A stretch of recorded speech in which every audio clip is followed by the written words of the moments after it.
ative o sino das notificações. Olá, meus ilustres amigos e amigas, bem-vindos a mais um vídeo no canal Verdades Ocultas da Bíblia. E nós estamos aqui, vamos reagir a mais um corte do canal do podcast Inteligência Limitada, podcast do Vilela, aonde neste corte especificamente estará um arqueólogo e um pastor falando acerca do nome El Shaddai, a raiz de El Shaddai, qual seria a interpretação mais adequada para El Shaddai, no contexto histórico, no contexto arqueológico, no contexto bíblico. Então é o pastor Luiz Saião e o arqueólogo Rodrigo Silva. Somente mencionarei até aqui, até porque a gente tem problemas às vezes aqui em reproduzir algum conteúdo do Rodrigo Silva. Então o áudio estará ali em determinadas configurações para que nós possamos reagir. A imagem também não vai aparecer. As pessoas que acompanham os nossos reacts aqui no canal sabem o porquê de eu ter que fazer esta adaptação para que nós possamos fazer estes reacts. Quero lembrar duas coisas a você que está assistindo o canal Verdades Ocultas da Bíblia. Primeira coisa é que são mais de 1000 vídeos aqui no canal.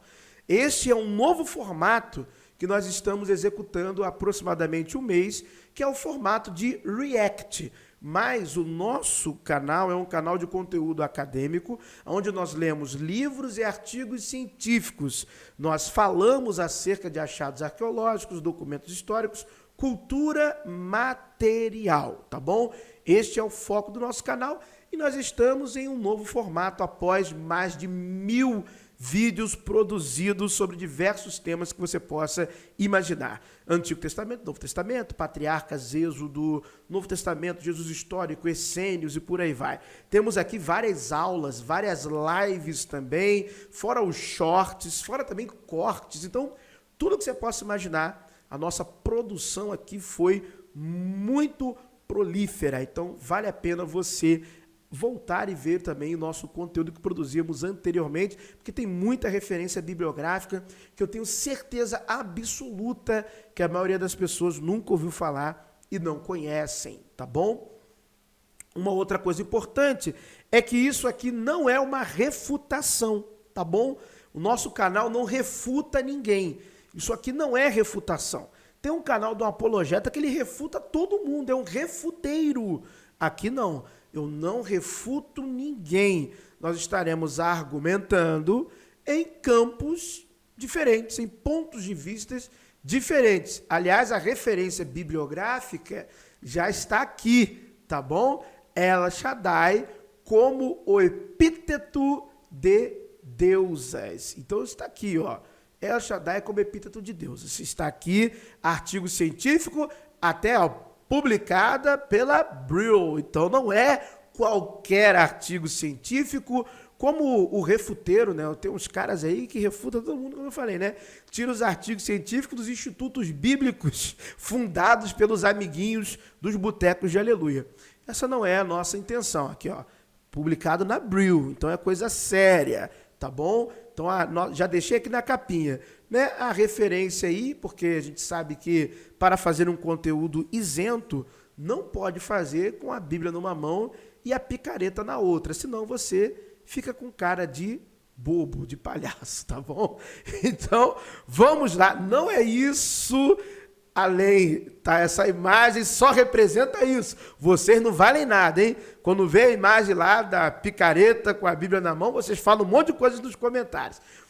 Eu vou comentando daqui, vocês vão comentando aqui no vídeo. Vamos lá então, vamos ao conteúdo, vamos ouvir aqui as argumentações. É mais lembra do El Shaddai. Então, isso é super impressionante. Shadow. A raiz de Shaddai tem a ver com seio. Mas de onde vem essa palavra? Tá na Bíblia, El Shaddai? Ela tá na Bíblia, mas ela tem os paralelos semíticos do acadiano, ela tem paralelo no mundo Em antigo. acadiano, Shadu, por exemplo, são montanhas. Mas a chance, de acordo com muitos estudiosos, é que tem a ideia de seio e seio feminino na sua origem. Só uma pausa aqui rápida. Paralelo, não. É exatamente isso. Origem. Tá bom? É da onde esses ditos paralelos, na verdade, é o que origina o termo na Bíblia. Então não é paralelo. A Bíblia toma aquilo ali e se utiliza de uma designação que ela já era testada, ela já existia, principalmente em Ugarite. Já existia. Então não é paralelo, já existia e ali é utilizado como vocábulo, uma designação também na Bíblia hebraica. O artigo científico está aqui em cima, tá bom? Né? Agora, é claro, né? Deus, é isso que o pessoal tem que entender. Quando você lê o texto, você está tentando fazer uma descrição objetiva de como quem localiza um remédio na farmácia. E muito do que você tem a respeito de Deus é usado de maneira metafórica. Deus é rocha, Deus é águia. Claro que isso está fazendo, quando o Rodrigo fala de fazer uma referência a Deus, de um título, né? Você está querendo revelar o caráter divino e como Deus se apresenta na sua relação conosco na história. O problema é o seguinte, o grande problema, que não entra na cabeça, às vezes, de muitas pessoas que estão no meio confessional. Antes que comece as reclamações aqui no comentário, tem uns doidão que vem aqui dizendo, esses ateus, eu não sou ateu, né? Você sabe disso, né? Eu não sou ateu, eu sou cristão, não sou ateu, mas eu sou honesto intelectualmente. E o Deus bíblico do Antigo Testamento, ele é um Frankenstein, né? Ele tem características, títulos, expressões que são atribuídas a ele, que já eram de outros deuses, funções que são dadas a ele, que eram de outros deuses. Então, esse caráter divino, ele meio que não existe. Ele é uma construção teológica protestante. Esse caráter divino, né? Não, porque essas designações eram de outros deuses. Estes epítetos eram de outros deuses. Assim como El é um deus. E Yud-Re, Vav-Re, Yahweh, Javé, Yavá, na sua forma mais primitiva, como na inscrição de Soleb, é um outro Deus, tá bom? E que isso é amalgamado, sim, e depois, lá na frente, é colocado como uma única divindade na redação judaíta ou deuteronomista, e a hipótese que vai se colocar, cada um vai olhar sob uma perspectiva, mas que vai estar alocada na mesma janela temporal, que é a partir do século VII. Porque El, apesar de, no hebraico massorético, ser utilizado como uma palavra genérica para dizer Deus, mas em contextos específicos, até dentro da própria Bíblia, El é El. É o chefe do panteão cananeu. Então, apesar do hebraico massorético poder ser usado de maneira genérica para falar Deus, mas a palavra tem sim, dentro de Ugarite, no contexto cananeu, um significado próprio, não genérico, um significado próprio de uma entidade que antecede esse chamado Deus do tetragrama. Então, El Shaddai, em um primeiro momento, como nós vimos no livro Deus no Antigo Testamento, já existia essa designação, já existia este nome dado para El, chefe do panteão cananeu. E nós vamos ver mais à frente, que eu vou falar aqui, junto com a sua consorte, Asherá. Essa é a verdade, está aqui, e nós vamos ver o porquê. Mais do que identificá-lo como objeto específico. Então, nesse sentido, a ideia de El Shaddai, que é traduzido como todo-poderoso, que faz sentido, também exatamente, El Shaddai, né? O Lênin tá sabendo muito hebraico, eu tô impressionado. E o Lênin, a gente Lênin, fala você- aqui, ele já puxa o hebraico ali, ó. Você tá podendo por osmose aqui, já. Nós vamos deixar ele aqui para continuar a coisa, viu? Então, aí a ideia Tem a ver com Deus sendo a fonte de sustentação. Deus é que nutre, Deus que alimenta, né? Então isso aparece em diversos... E às vezes aparece só Shaddai. Por exemplo, uma frase muito comum. No contexto garítico, quem nutre e alimenta a todos os deuses humanos é a deusa Asherá. Esse artigo é muito interessante que nós temos aqui. Baixe esse artigo. Pesquise ele, baixe. Eu vou colocá-lo no nosso grupo do Telegram e também no nosso grupo de WhatsApp, grupo de membros. O interessante desse artigo científico é que ele mostra as visões divergentes. É um trabalho científico, então não foi publicado em qualquer lugar. Ele mostra as visões divergentes, né? Mas a atestação da questão vinculada à deusa, ou deusas também, é muito manifesto, é muito comprovado na antiguidade. E sim, o que eles estão dizendo é fato. Tem a relação com a montanha, que tem o formato, né, o entendimento de como se fosse o seio na mulher deitada. Então, a montanha tem essa ideia também no contexto cananítico, semítico, antigo, antes de qualquer pensamento de Bíblia hebraica. Então, a raiz dá essa ideia. E que, sim, também traz essa ideia, essa construção vinculada ao seio feminino. No caso, o seio de Asherá, no contexto cananita antigo. Inclusive, até no sufixo Shaddai, Ai. E isso também está aqui neste artigo científico. Então, é muito bom você sair do superficial, como eu estou levando você aqui agora, se aprofundar nessas questões mais técnicas. Tem mais. Que aparece em diversos salmos, é o poderoso de Jacó, Shaddai Yaakov.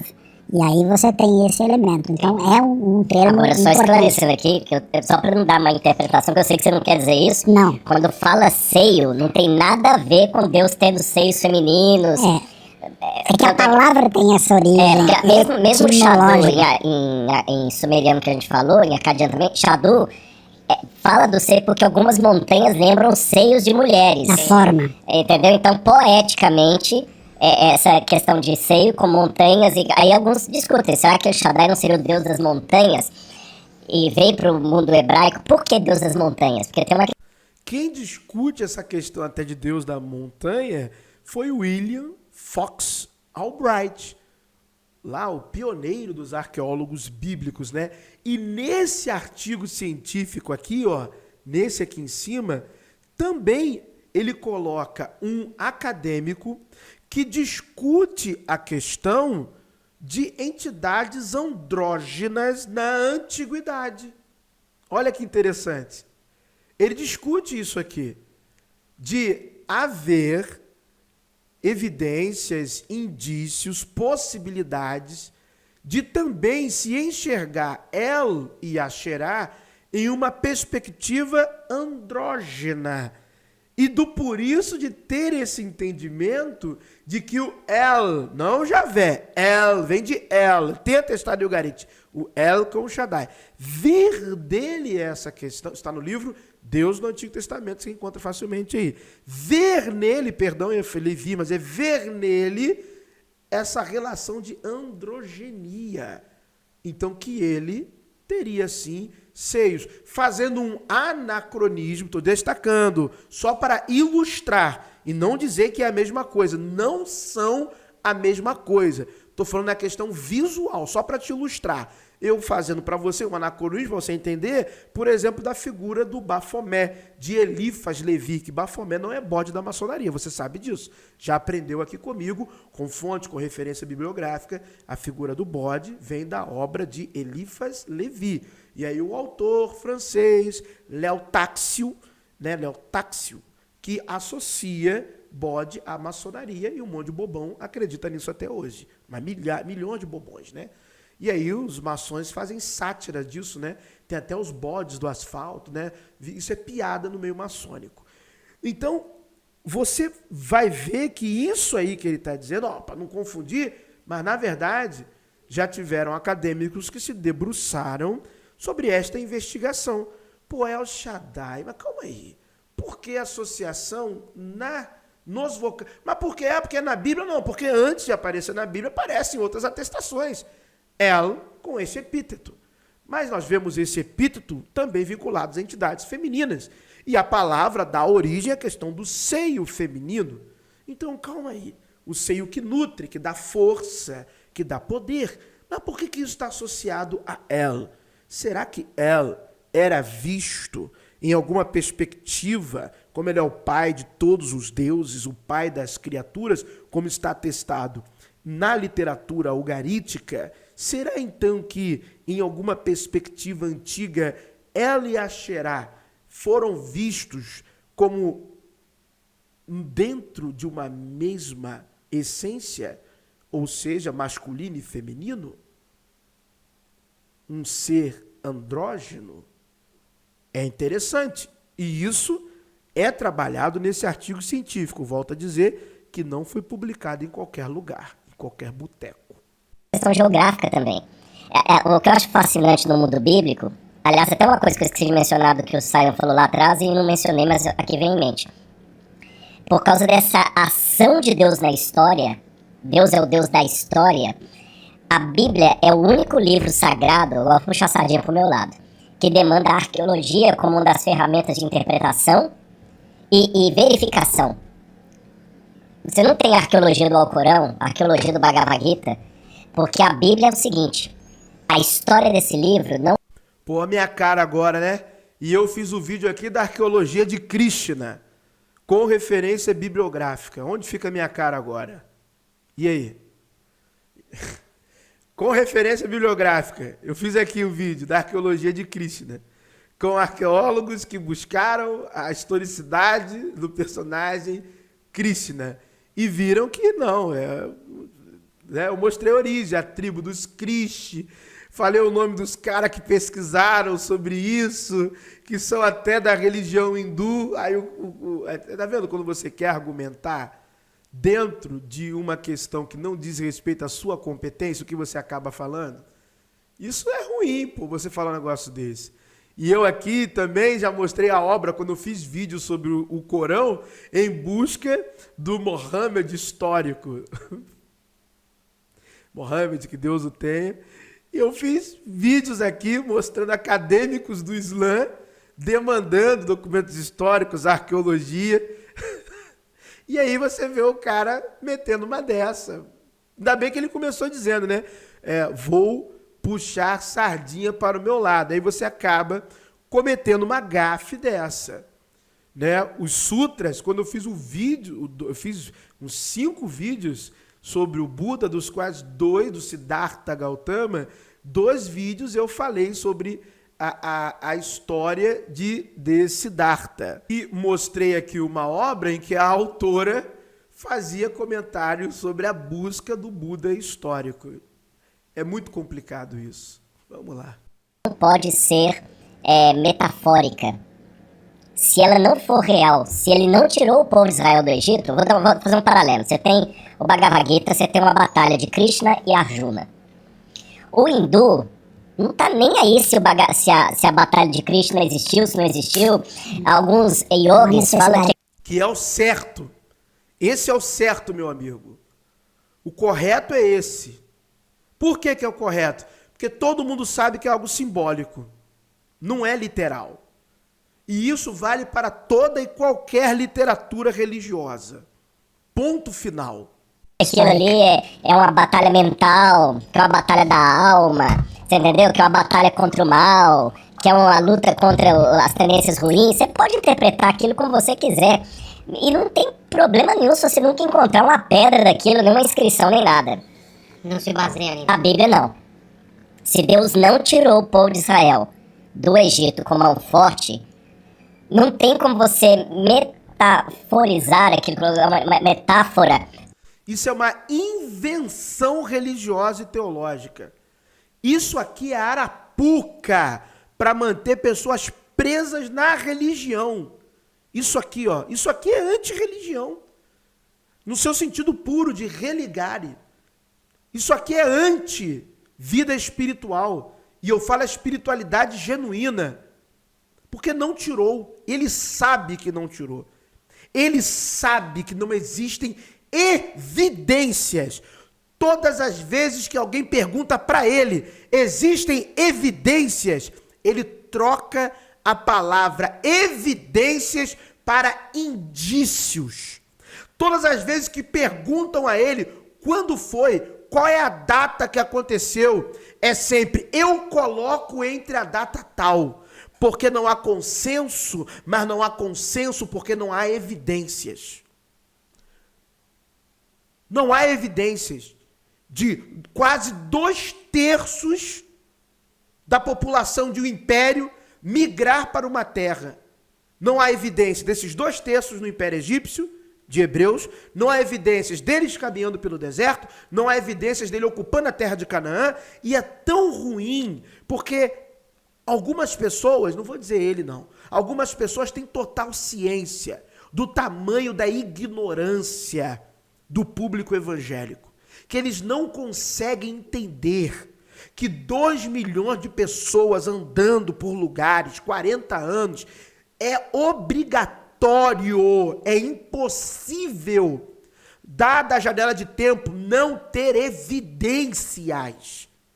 É impossível não ter evidências. É impossível você obliterar um registro arqueológico, histórico, no tempo que foi, de milhões de pessoas, de dizer que uma civilização de milhões de pessoas, há poucos mil anos atrás, não existiu. Quando nós conseguimos ver os sumérios, conseguimos ver o Império Egípcio, civilização arapiana, Göbekli Tepe, 10 mil anos atrás aqui no Brasil, 12 mil anos, muito pelo contrário.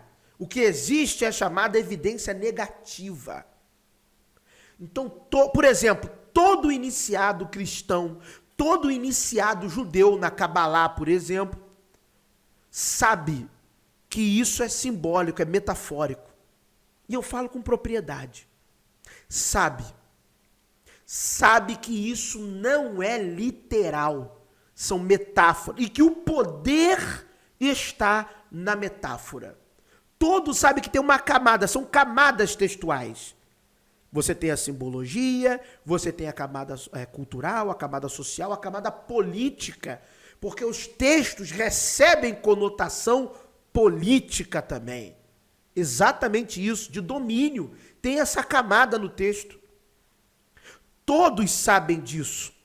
E aí quando você pega e fala para a pessoa, você tem que acreditar na literalidade, você rouba daquela pessoa a capacidade real da compreensão arquetípica e simbólica daquele texto. Você rouba dela a capacidade dela de evoluir, de entender aquilo ali e de expandir a sua consciência, tanto do ponto de vista do conhecimento, tanto do ponto de vista da espiritualidade. Exatamente isso.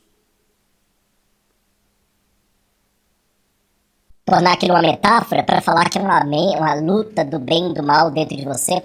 Se a Bíblia não for histórica, ela perde completamente o significado dela. Por isso que é um perigo muito grande da teologia mais liberal, embora eles não gostem dessa nomenclatura hoje, mas vamos chamá-la assim, para o pessoal entender, que é aquela teologia que quer separar a Bíblia do mito, dizendo que isso aqui é um mito, Mas mito é da mito. ressurreição. Por exemplo, o Bultmann, que era um teólogo famosíssimo, ele explicava a ressurreição de Jesus dizendo o seguinte: não, na verdade Jesus morreu, como qualquer judeu, e todo mundo pensou que o movimento dele ia morrer com ele. Mas depois que ele morreu, os discípulos ficaram tão empolgados com a mensagem dele que pregaram com mais força do que quando ele estava vivo. Então, na verdade, o que ressuscitou foi o querigma. Ressuscitou na cabeça. Na cabeça. Não vale a pena. Paulo não. Paulo fala assim: se Jesus não ressuscitou, é vão a nossa fé.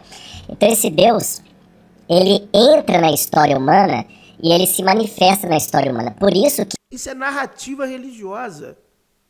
Narrativa ocidental. protestante tacanha. Isso não é fato. Entrou na história, fala isso para o asiático. Entrou na história, que povo escolhido, povo eleito, nada. Se você acredita na existência de um Deus, automaticamente você descarta qualquer pensamento de privilégio de entrar na história para fazer tal coisa. Não. São símbolos, são poderosos. Poderosos, hein? Poderosíssimos. Símbolos, metáforas poderosas. Poderosas. Tanto que tem um monte de bobão. Tem um monte de bobão aqui. Né? Eu vou dar um exemplo. Gente até que eu considero inteligente. Mas que quando vai falar de cabalá é um bobão. Porque se você pegar um cabalista real, que não tem nenhum bom, top, ninguém está na internet. Cabalista real, top, bom, sinistro, que vai na filosofia da cabalá, tira o aspecto, mostra para você ali na cara o que é, não tem ninguém na internet. Essa é a mais pura e genuína verdade. Porque isso é caro. E você precisa de ensinar para pessoas que têm um certo refino cultural e intelectual. Então é caro, é quase elitista a coisa. A verdade é essa. Não é para pobre, não. É Cabala Center, não, esquece isso. Democratizar a cabala, isso nunca existiu, tá bom? Isso aí é balela. O cara mostra para você, o cara que entende meio de aramaico, mostra para você e entende aqueles símbolos e é da tradição de você ficar de queixo caído, de ateu falar assim, caraca, é isso? Do ateu, o ateu. Fala assim, caramba, eu nunca veria isso. Eu não acredito em nada, então eu nunca entender que tem uma ciência, uma filosofia que está falando de aspectos de comportamento humano, de realidade, até da matéria. E aí fulano que é químico é cabalista e ele veio daqui também. Fulano que é físico, caraca, aquele cara, esse cara que era cabalista, que isso, aquele cara ali. Caramba, olha só. E tudo começa pelo símbolo. Tudo começa pelo arquétipo. Pela simbólica. Tudo começa por ali. É a porta de entrada.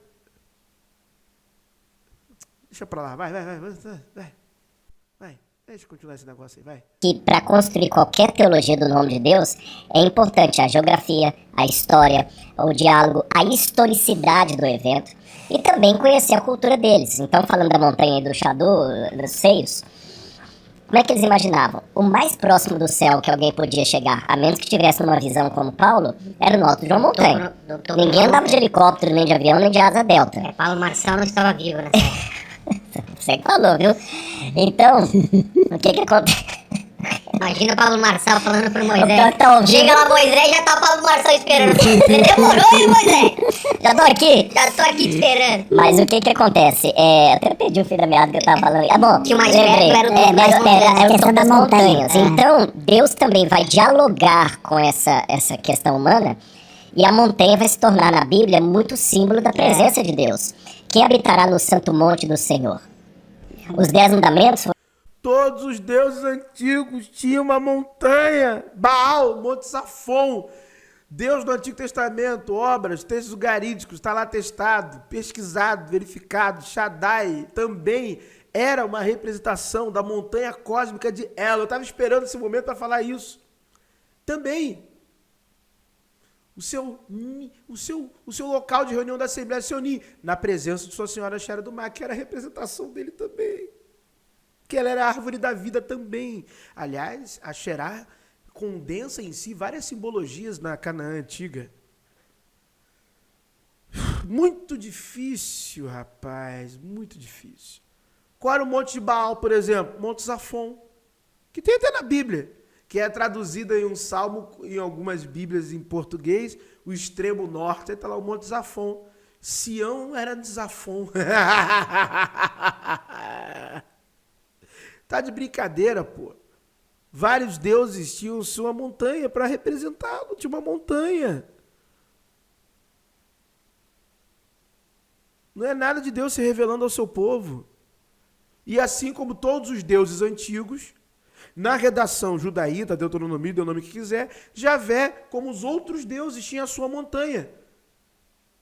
Então é um Deus, a cópia e a expressão de outros deuses lá do panteão cananeu, porque ele era isso.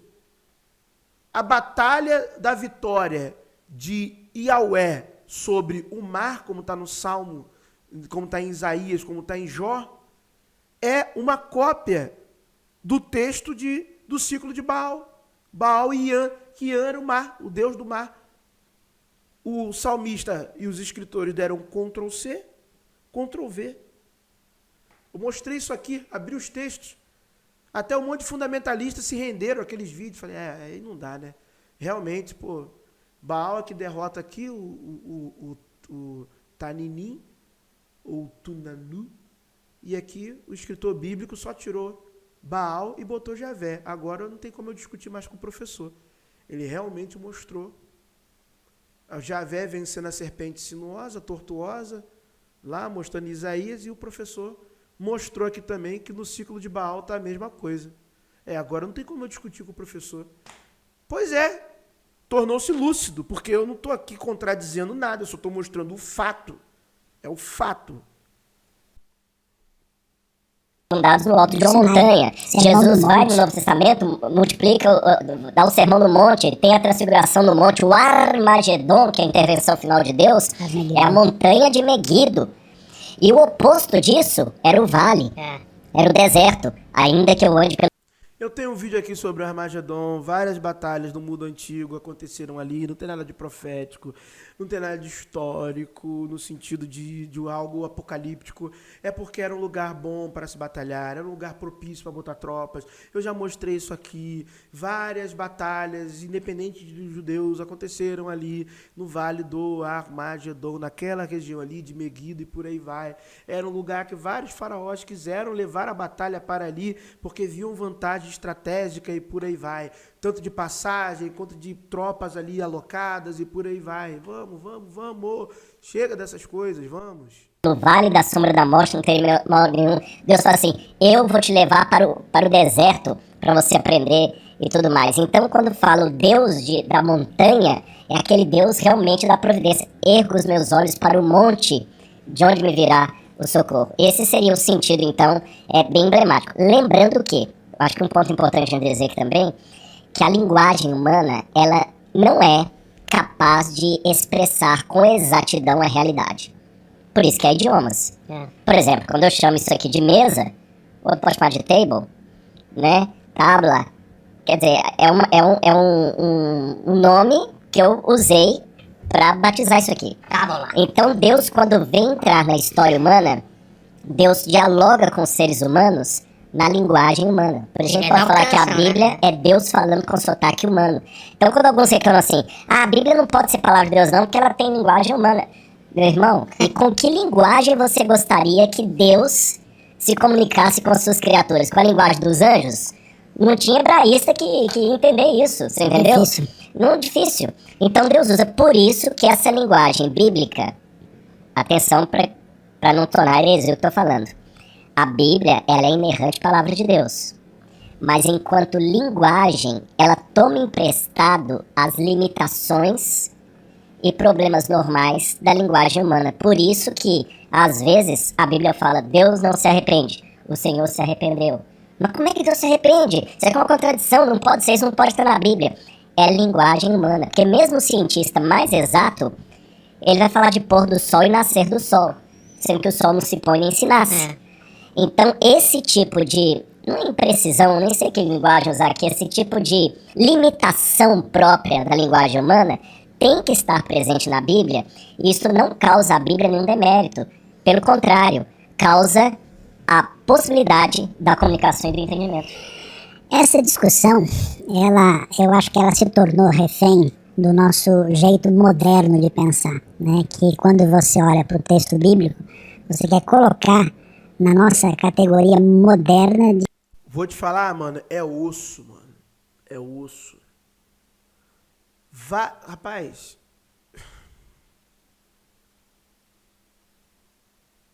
é brabo. No outro dia nós vimos o corte aqui do historiador Jonathan Matias, por exemplo, ele dando o exemplo de um rabino que eu não lembro agora qual foi o século que ele falou, se foi no início, ali na século XIII, eu não lembro agora, depois de Cristo, ele falando de um rabino, que ele fazendo estudos, eu estou falando ali, ó, lá atrás, acerca do Pentateuco, e era um cara culto, dizendo, ó, Moisés não pôde ter escrito isso aqui é da época tal. Já lá atrás. Lá atrás. Textos ugaríticos. Então vamos lá. Olha só, para você que está chegando agora aqui no Verdades Ocultas da Bíblia. Deixa eu falar algo aqui escrachado para você. Quem já é inscrito do canal sabe de tudo que eu vou dizer aqui. Por exemplo, o Salmo 104 tem paralelos do hino a Atom. Só que o hino a Atom veio primeiro que o Salmo 104. Tem alguma dúvida? Do período Amarna? Século XIV, antes de Cristo. No século XIV antes de Cristo, já existia algum salmo bíblico? Não. Tá bom? Não, pela própria evidência interna da Bíblia, não existia. Então o hino a Atom veio primeiro que o Salmo 104. E no Salmo 104 tem paralelos do hino a Atom. Beleza? No Salmo 74, versículo 13, temos paralelos com o ciclo de Baal. O ciclo de Baal é entre o século XIV e o século XII, antes de Cristo, antes da Era Comum. Isso é achado arqueológico. A tabuinha existe, tá bom? E tem lá o paralelo na Bíblia. Fora Isaías, se não me engano, é 29. Fora que o Gênesis, capítulos 1 e 2, tem vários paralelos com literatura egípcia. Nós abrimos o livro aqui do hino a Atum, falamos do período do achado arqueológico, Atum, o hino a Atum. Também vimos os paralelos do Gênesis com o hino a Amun-Ra. Também vimos paralelos com o Enuma Elish, porque Gênesis 1 e 2 é uma construção do escriba, que ele tinha acesso a estes documentos, a estas culturas, sejam elas orais, sejam elas em centros de escribas, como existia em Ugarit.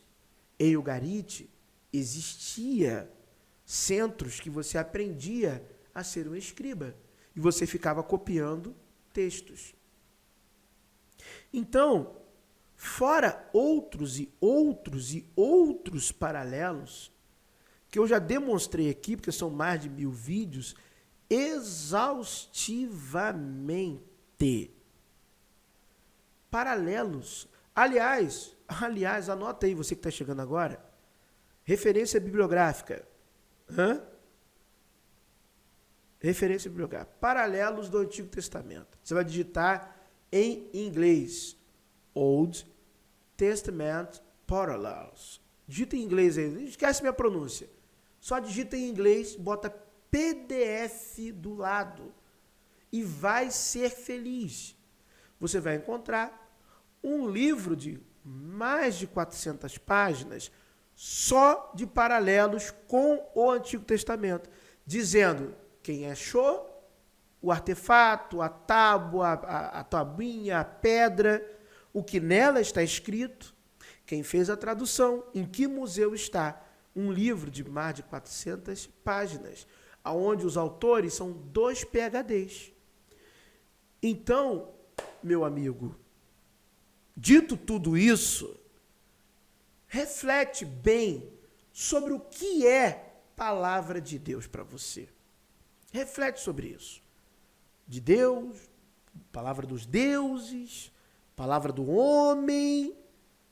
Não é uma inspiração tirada aqui da cabeça de um indivíduo judeu. É uma amálgama de tradições culturais, de diversas divindades. Tá bom? Beleza? Vamos lá. estabelecer uma relação com o objeto.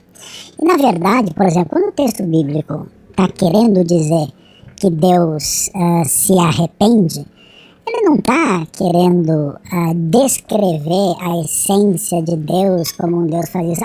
O objetivo é outro. É isso que acho que quando você está fora do tom, quando você não está sintonizando o canal certo, você sempre vai entender tudo fora do lugar. Então, as chamadas contradições do texto bíblico, ou com relação a Deus, que aparece tão distante, tão próximo de nós, o Senhor do Universo, o Adonai, né, Hashamai, e o Deus que é Pai, que é próximo, essa combinação ela é extraordinária e fundamental. Por que o texto fala que se arrepende? Porque o texto não está querendo descrever o que a gente podia chamar de ontologia divina, essência divina. Está dizendo o seguinte: Deus se importa tanto com o ser humano, ele sente tanto as nossas dores, que a única maneira de descrever o que está se passando com ele é usar a palavra mais forte, que se refere à dor de um ser humano diante de uma circunstância que ele Não desejou. tem vontade de dar marcha ré e voltar atrás. Então, quer dizer, quando a gente lê com os olhos errados, você tá, entendeu? É como se eu pegar uma poesia, em vez de ler a poesia, eu falo, qual é o tamanho do papel? Entendeu? A culpa é sua, que não tem a lente teológica. A culpa é sua, que não está interpretando como literal, quando eles dizem que é literal, e interpretando como simbólico, quando eles dizem que é simbólico. Você é culpado. Você que entendeu errado. Você que entendeu errado. Você está fora da sintonia. Qual é a sintonia? Quando a religião te disser que é literal, você baixa a sua cabeça e entende como literal. Quando a religião disser que ali é simbólico, baixa a tua cabeça e concorda que é simbólico. Quando a religião, hein, te disser, não, aqui é metafórico, aí você interpreta como metafórico. Entendeu? Você é que está na sintonia errada. Você está lendo com a lente errada. Bota a nossa lente. Você não está, sabe? Você que está fora do tom, a culpa é sua. Claro, pô. Você está lendo os historiadores errados. Você está lendo o PhD errado. Você está... O arqueólogo... Nosso arqueólogo é que é bom, pô. Não um time de 20, 30 arqueólogos se debruçando exclusivamente sobre evidência, sem nenhum compromisso parcial com confessar religioso. Não. É a galera da nossa religião que sabe o certo. E todo mundo que está fora da nossa religião, da nossa sintonia, todo mundo que vê diferente de nós está errado. Entendeu por que você está errado? E nós estamos certos? 14 para 21, você está olhando para a poesia com esse objetivo?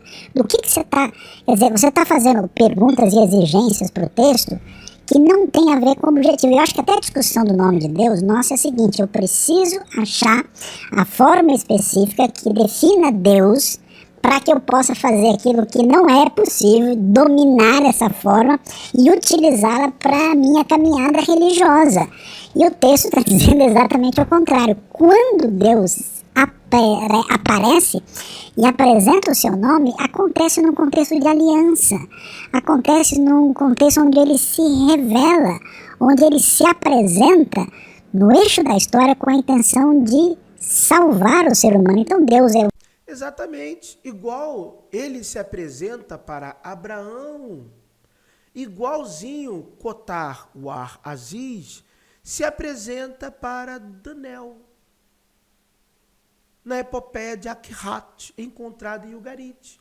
Assim como ele promete um filho a Abraão e concede o filho a Abraão, ele também parece fazer igualzinho, idêntico.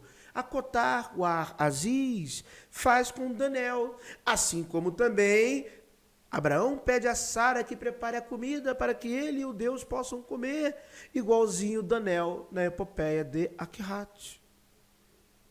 É uma revelação. Então ele está se revelando em várias histórias do mesmo jeito. Só que você tem que acreditar só na nossa história. A nossa foi real, apesar da epopeia de Aquirat ser mais antiga do que a Bíblia hebraica. O Deus Senhor, é o Deus que é único, é o Deus que age na história, é o Deus que vem agir para libertar, porque Deus que provê. é Deus que provê, então ele não aparece com essa questão que acaba sendo a grande parte da discussão. Então eu acho que as pessoas às vezes se voltam para o texto com uma cabeça desintonizada com a raiz do que o texto realmente quer dizer e sem coração. Então você transforma aquilo que é extraordinário, né, em algo que não tem sabor nenhum, porque você não entende, você está comendo mel com orelha. Entendeu? Você está fazendo um negócio totalmente desconectado, que não faz o mínimo sentido. Acho que o mesmo argumento vale quando eles querem falar de outra religião, né? Não é isso? Se quiser falar do Corão, se quiser falar do budismo, vocês não vão estar conectados. Ah, mas é claro, o único Deus verdadeiro é o Deus dos protestantes. Olha só, Deus é tão bom, ele é tão bom que ele se revela para os judeus. Não, calma aí. Se revela para Abraão, quer caminhar com os hebreus. Os hebreus se dividem entre norte e sul. Esse Deus decide ficar no sul.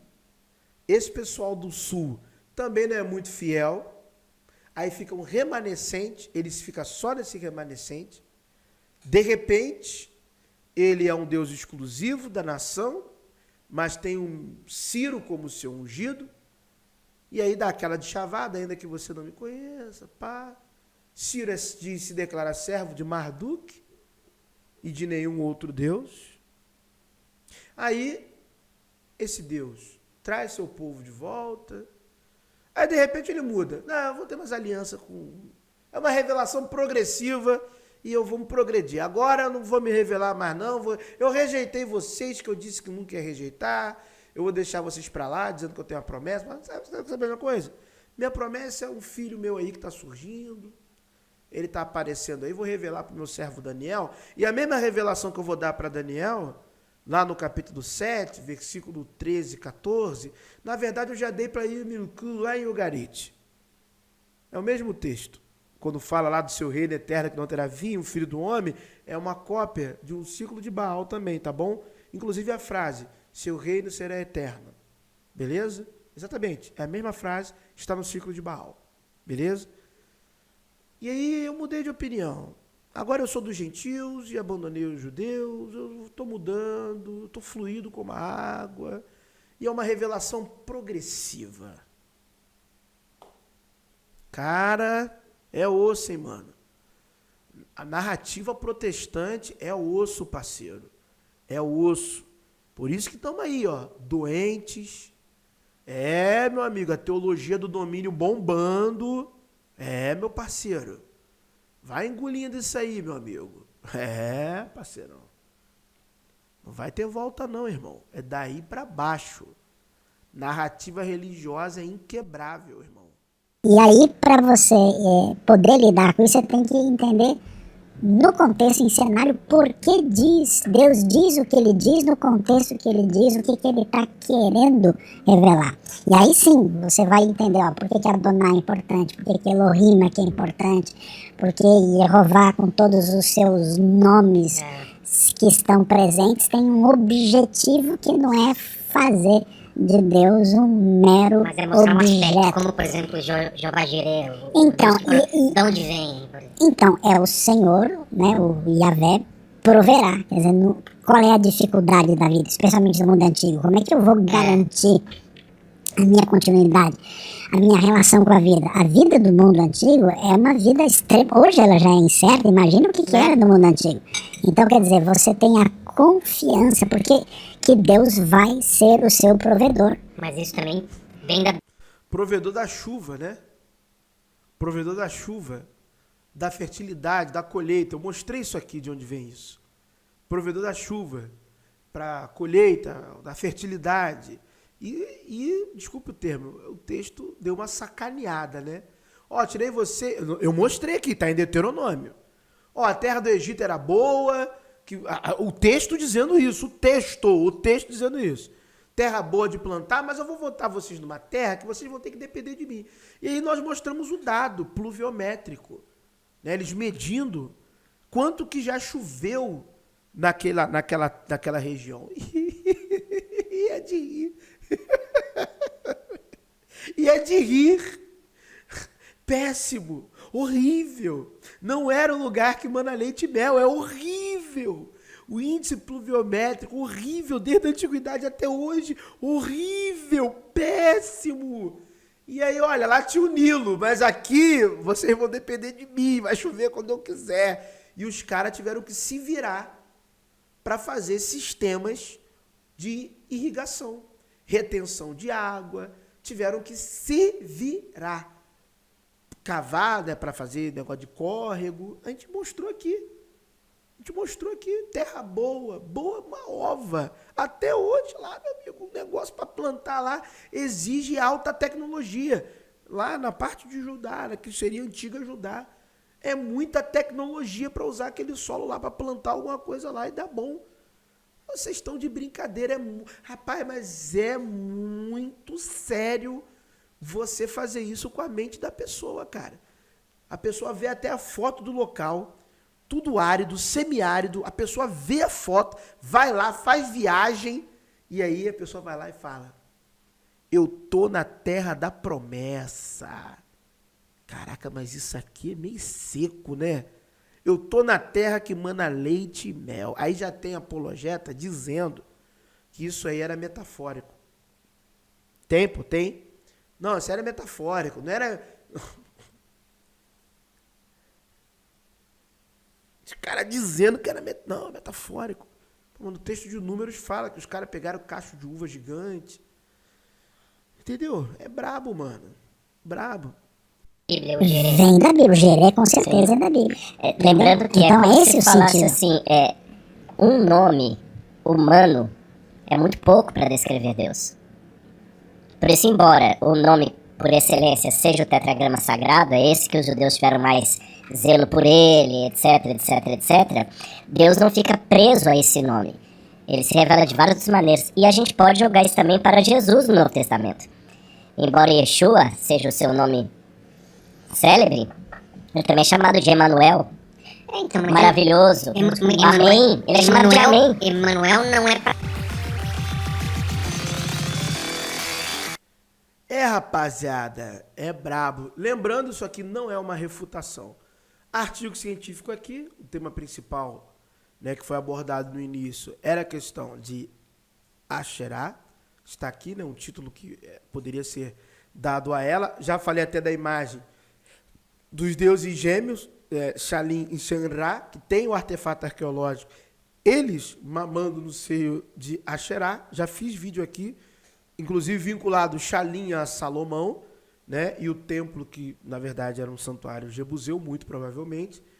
Então, rapaziada, a imagem que fica é essa daí mesmo. É essa imagem que me vem à recordação quando eu vejo uma imposição de narrativa religiosa.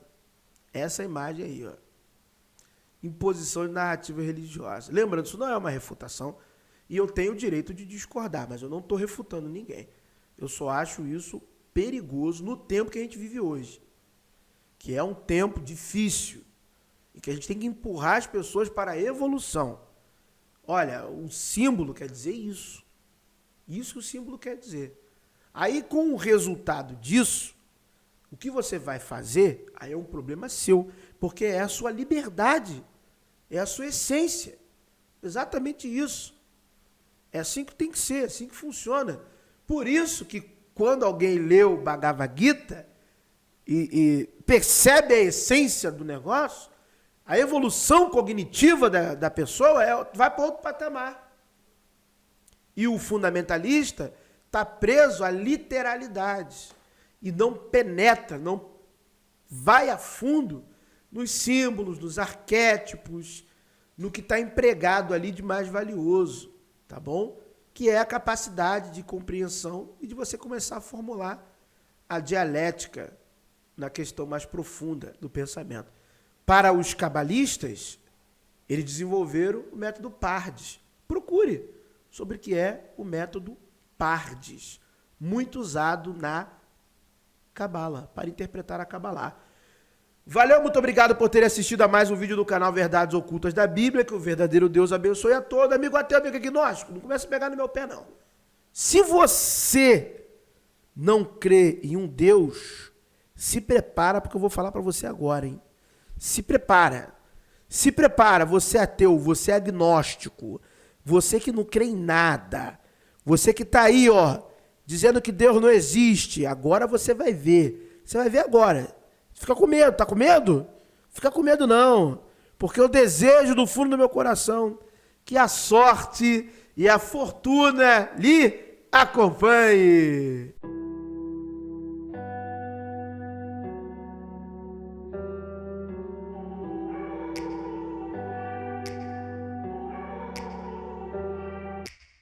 Take me back to a place where I felt at home. Take me back to a day when we weren't alone. Take me back to an age when the world felt small. Way back before we blew it all. Take me back